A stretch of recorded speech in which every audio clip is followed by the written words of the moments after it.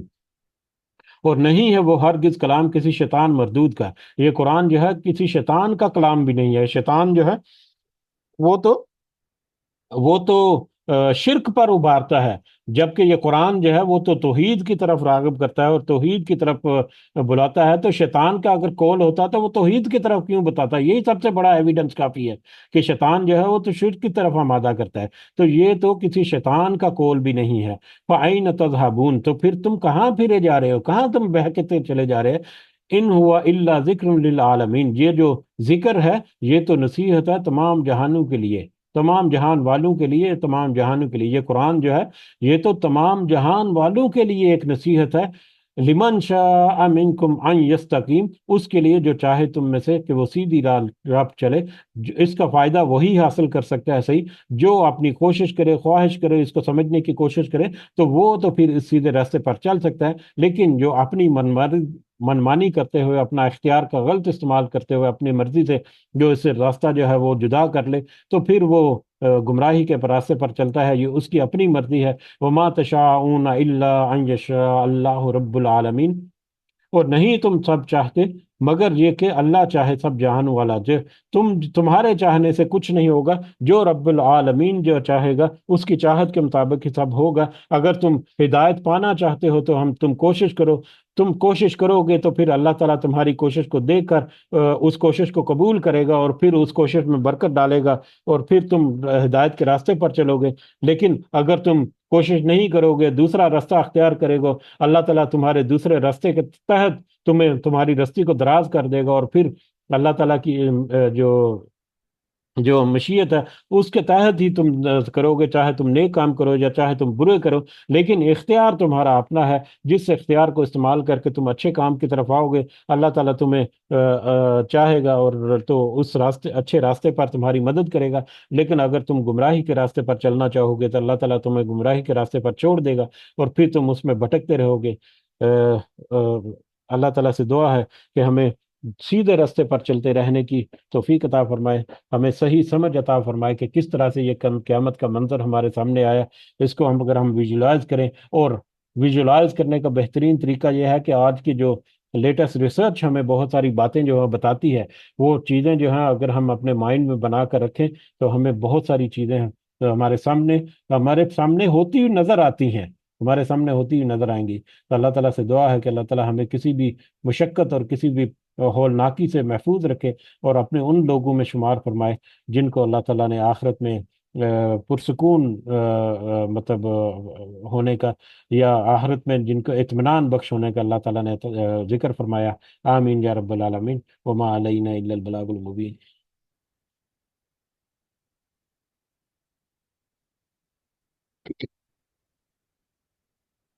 جی اس کے ساتھ ہی اختتام کی طرف بڑھتے ہیں، وقت تھوڑا سا اوپر ہو گیا، لیکن کچھ آیات ایسی تھیں جو کہ کچھ تفصیل طلب تھی، گو کہ جیسا کہ تذکرہ ہوا کہ ہر ایک پوائنٹ جو ہے، خاص کر پہلی 10 12 آیات تھی، ہر آیت کے اوپر ایک پوری پوری ریسرچ اور ایک پوری پوری اسٹڈی ہے، اور اللہ تعالیٰ ہمیں دیکھیں کہ کس طرح سے آزاد کرتا ہے ہمیں کہ ذرا تحقیق کرو اور سوچو سمجھو اور غور و فکر کرو کہ کیا کیا حالات اور ماحول ہونے والا ہے، اور اگر ہم اپنے آئندہ آنے والے حالات کو دیکھیں تو، اور آج کی ہماری معلومات جو ہیں ان کو دیکھیں، تو ہمیں کوئی شک و شبہ نہیں ہونا چاہیے کہ یہ وقت آنے والا ہے، اور بہت ساری ایسی چیزیں جس کو اللہ تعالیٰ نے ایسے ہمارے لیے تیار کر کے رکھا ہوا ہے، جیسے کہ آج پانی کا تذکرہ ہوا کہ دو ایسی چیزیں، ہائیڈروجن اور آکسیجن، جو کہ آگ کا منبع ہیں، ان دونوں کو ملا کر اللہ تعالیٰ نے ایک ایسا اینٹی فائر قسم کا لکوڈ ہمارے لیے تیار کرا ہے جس کے اوپر زندگی کا انحصار ہے، اور کل کو اگر خدا نہ خواستہ اللہ تعالیٰ عذاب کی صورت میں اس میں کوئی کیمیکل چینجز کر دے تو پوری زمین کے اوپر کس طرح سے تباہی اور بربادی ہوگی۔ اللہ تعالیٰ ہم سب کو محفوظ رکھے، اور ہمیں صحیح سمجھ کے ساتھ ساتھ ان کے مطابق ہمیں اپنی اصلاح کرنے کی بھی اللہ تعالیٰ توفیق عطا فرمائے۔ آمین یا رب العالمین۔ ہم اللہ تعالیٰ ہمارے سارے معاملات میں ہمارے لیے آسانی کرے، ہمارے جتنے والدین ہیں اللہ تعالیٰ ان کو صحت سے بھرپور زندگی عطا فرمائے۔ میرے قطر میں جو میرے کفیل، جو مین میرے کمپنی کے اونر جو ہے، محمد حسین بن المفتہ، محمد بن حسین المفتہ، ان کی بھی 2 دن پہلے وفات ہوگی، کل ان کا جنازہ ہوا، تو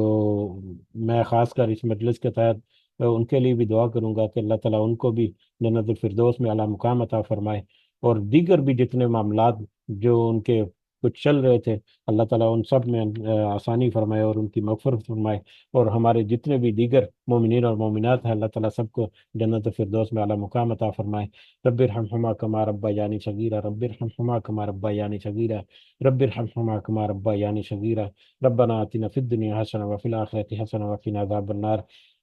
وفات کا تذکرہ ہوا تو اس کے اوپر انا للہ و انا الیہ راجعون کہنا چاہیے، جو کہ میں اپنے فلو میں مس کر دیا، ابھی شفیق صاحب نے میسج کے ذریعے سے مجھے یاد دہانی ہوئی۔ بہرحال ہمارے جو کفیل ہیں ان کی وفات کے اوپر انا للہ و انا الیہ راجعون کا سب کو اسی کی طرف لوٹنا ہے۔ اللہ تعالیٰ ہم سب کو اپنے خاص رحمت و کرم میں رکھے، دنیا میں بھی اور آخرت میں بھی، آمین۔ ربنا ظلمنا انفسنا وان لم تغفر لنا وترحمنا لنكونن من الخاسرين، ربنا تقبل منا انك انت السميع العليم وتب علينا انك انت التواب الرحيم۔ سبحان ربك رب العزة عما يصفون وسلام على المرسلين والحمد لله رب العالمين۔ سبحانك اللهم وبحمدك اشهد ان لا اله الا انت استغفرك واتوب اليك۔ جزاكم الله خيرا كثيرا۔ السلام علیکم ورحمۃ اللہ وبرکاتہ۔